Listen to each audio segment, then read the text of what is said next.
Ya, después de esto es el momento de la mesa de análisis en Tele 13 Noche. Esta jornada nos acompaña Natalie Rojas, investigadora del Centro de Pensamiento Fundación Nodo 21. ¿Cómo está, Natalie? Buenas noches. Bienvenida. Francisca Figueroa, coordinadora legislativa y de contenidos del Centro de Estudios Idea País. Bienvenida también, Hola, Francisca. Vamos a comenzar hablando de lo que veíamos recién, ¿no? Esta primaria cada vez más candente, diría yo, con un enfrentamiento que va en aumento, sobre todo entre las candidatas Jara y Toá. ¿Cómo lo analizas? Además con Gonzalo Vintes, que está ahí como al medio, como un árbitro de una pelea a veces, ¿no? O sea, ya entramos en la arena del debate, al fin del debate de ideas en esta primaria, ¿no? Donde no solo se han diferenciado en aspectos como la seguridad, lo hemos visto a nivel de la franja, ¿no? Lo hemos visto en diferentes aspectos donde, a pesar de esta búsqueda, ¿cierto?, de la unidad, empiezan a aparecer las legítimas diferencias. Y eso es válido, es parte de una primaria que busca seducir al electorado, porque estamos pensando, ¿cierto?, que desde ahí va a salir la candidata o el candidato que va a disputar la presidencial, ¿cierto? Es decir, se está apostando, ¿cierto?, por una idea de futuro. Ahora, al hacer un zoom respecto al cómo se ha visto esto de Jara y Toá, hemos visto cómo, por ejemplo, en el comando de Jara han habido ciertas como bifurcación entre lo que ha planteado, por ejemplo, el presidente del Partido Comunista, Lautaro Carmona, a propósito de la incorporación o que tenga más figuración Daniel Jadwe en la campaña, y aparece Janet Jara por la prensa diciendo que no está contemplado en su comando. Entonces aparece ahí que como ciertas como incongruencias, ¿no? También a propósito de estas diferencias vemos cómo Janet está planteando a nivel de modelo económico un modelo que pueda ser más setentero. Entonces, en ese sentido uno se podría plantear, ¿está pensando realmente la candidata en el Chile del futuro? En un nuevo modelo de desarrollo, ¿quién sería, por ejemplo, su ministro de Hacienda en ese caso? Y también hemos visto cómo la candidata Toá tiende en los debates, ¿no?, a tener poca tolerancia a las críticas, sobre todo en el encuadre de la concertación a propósito de la franja. Vimos cómo a propósito del spot de la franja de Gonzalo Vintes, ¿no?, de la mesa del poder, sale, ¿cierto?, de manera enojada, diciendo como, claro, nosotros recuperamos la democracia. Y sí, claro que se recupera la democracia, eso no está en discusión, pero también sabemos que es una época donde la desigualdad, ¿cierto?, crece y se transforma en el motor catalizador de lo que es después el estallido social. Natalie, ¿y no les preocupa desde el Frente Amplio que la pelea esté tan concentrada en ellas dos? No, de hecho el tema de la minuta que sale ahí en el video es parte de una táctica electoral. Por supuesto, que se filtre la minuta también es parte de una táctica electoral, y es para eso, ¿no? Es justamente para hacer foco en ellas y para dejar, ¿cierto?, fuera de carrera a los otros candidatos. Francisca, ¿cómo se ve esto desde la vereda de enfrente? Entretenido igual, porque tú lo ves con más frialdad.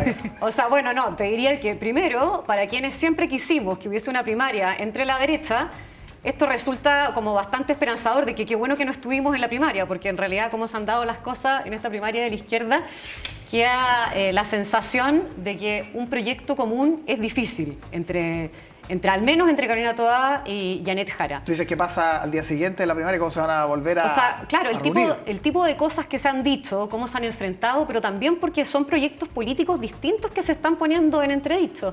A mí me parece que Carolina Toá como candidata, bueno, ahora ha salido a responder muy fuertemente, pero estratégicamente se nota débil. Pienso que Janet Jara en ese sentido es una candidata más auténtica, además independiente, no tiene ningún problema en decir que Jadwe no está en su campaña, aunque el autor Carmona lo haya dicho. Pero, por otra parte, Janet Jara sigue siendo el Partido Comunista, por lo tanto no tiene vocación de mayoría, y en ese sentido Carolina Toá sigue siendo una candidata con un mayor futuro, un futuro más provisorio, digamos, de cara a las elecciones. Ya, ¿tú piensas que es imposible que gane una candidata comunista? Porque eso se ha dicho, ¿no? Que prácticamente está escrito en piedra, aunque ella renunciara a la militancia, que es otra de las cosas que se dice que podría pasar si es que gana la primaria. En esta elección presidencial yo creo que es imposible que Janet Jara gane, aun cuando la reconozco como una candidata muy auténtica y con muchas cualidades. Tendría que prepararse el país, digamos, como para recibir a una candidata comunista. Pero podría ser que ganara las primarias si se mantiene fuerte. ¿No está preparado el país para una presidenta comunista? O sea, a mí me parece que decir algo así es profundamente anticomunista y atenta incluso contra los valores democráticos que este país tiene. Es decir, estamos pseudo excluyendo a una candidata por su militancia, a mi modo de ver no tiene que ser así. Creo que además el rol del Partido Comunista, no solo en este gobierno, recordemos que no es la primera vez que están en el gobierno, también fueron parte de la primera mayoría y gobernaron la nueva mayoría.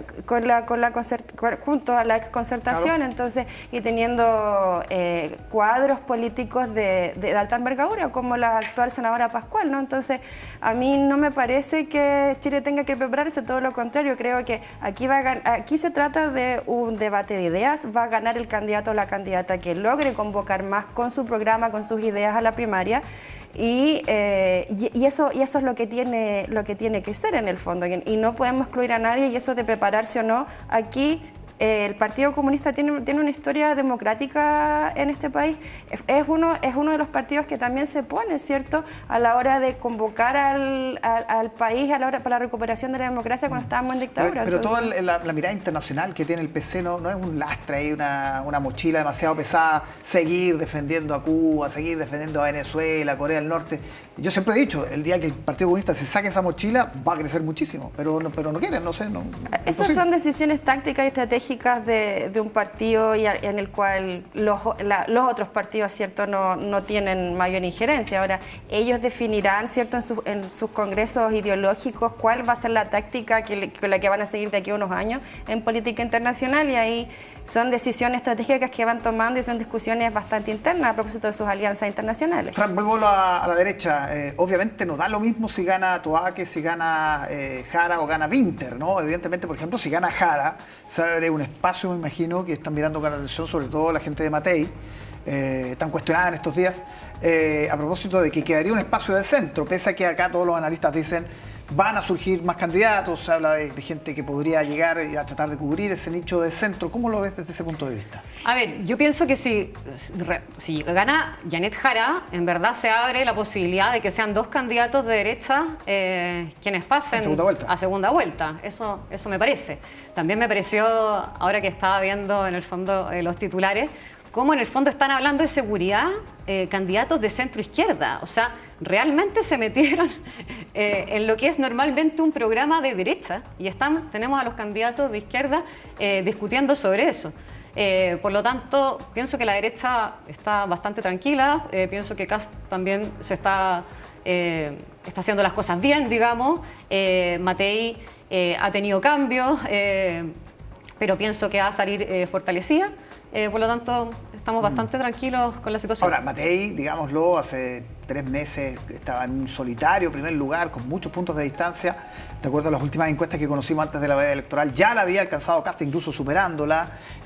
Y los sondeos que se conocen, no se pueden publicar, pero se conocen una vez que comenzó esta veda, incluso ya con Janet Jara más o menos cerca. Entonces, ¿qué pasa ahí? En ese sentido, sí, ha habido mucho horno forzado, muchos cambios, muchas presentaciones. ¿En qué momento se afirma el comando de Matei, que hoy día a todo esto está con licencia? Sí, o sea, bueno, claro, sí. Matei justamente entiendo que enferma, y bueno, y tuvo una baja, pero por una razón completamente personal de la persona de su equipo, ¿verdad? Con respecto a las encuestas, la verdad, yo nunca he sido demasiado fanática, creo que las cosas pueden cambiar todo el tiempo.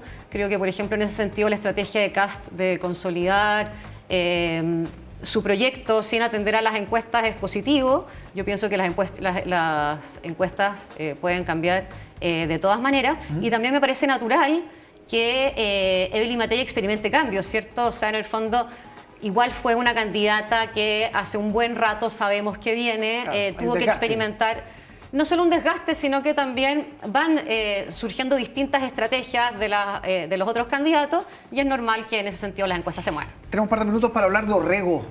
¿Complejo lo de Orrego? ¿Cómo lo ves, Natalie?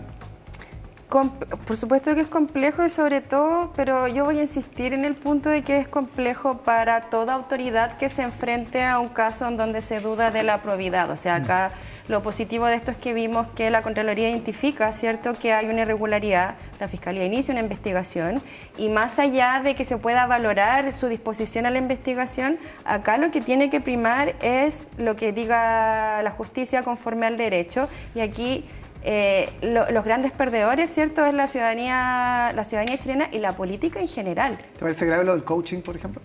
Sí, absolutamente. Yo creo que en la medida que la justicia pruebe que hubo irregularidades, va a ser un golpe, sobre todo para todo el espectro político, porque hemos visto y lo hemos reiterado que la ciudadanía lo único que quiere es que los políticos y la política le responda, y le responda con probidad y buenas prácticas. Una eventual destitución, que digamos, de acuerdo a lo que conversaba recién con el consejero Dulger, es una posibilidad que ya tiene las firmas, por ejemplo, para ser presentado ante el Tricel, que es el organismo que va a definir eso, pero con argumentos tan importantes como el de la Contraloría, ¿no? Y este asunto del coaching, que estaba mucho más vinculado, por lo que hemos visto, asuntos de campaña que los asuntos propios de la gobernación. ¿Cómo calibrarías un golpe así? No, exactamente. O sea, es la Contraloría ya pasó antecedentes al Ministerio Público. Tenemos 110 millones en trato directo a un socio de una persona de la confianza de Claudio Rego. Son una serie de cosas que obviamente necesitamos que las investigaciones avancen en su curso, pero esto no puede pasar al olvido, no puede pasar como la Casa Allende, ¿cierto? Que en el fondo no se dieron las explicaciones a tiempo y esto todo se fue enredando. Acá las explicaciones tienen que darse y la ciudadanía en el fondo no puede seguir esperando. En eso yo coincido con Natalie. Acá hay un problema de credibilidad importante del cual hay que hacerse cargo. Francisca Figueroa, Natalie Rojas, muchísimas gracias por acompañarnos aquí en Tele 13 Noche. Que estén muy bien, buena semana.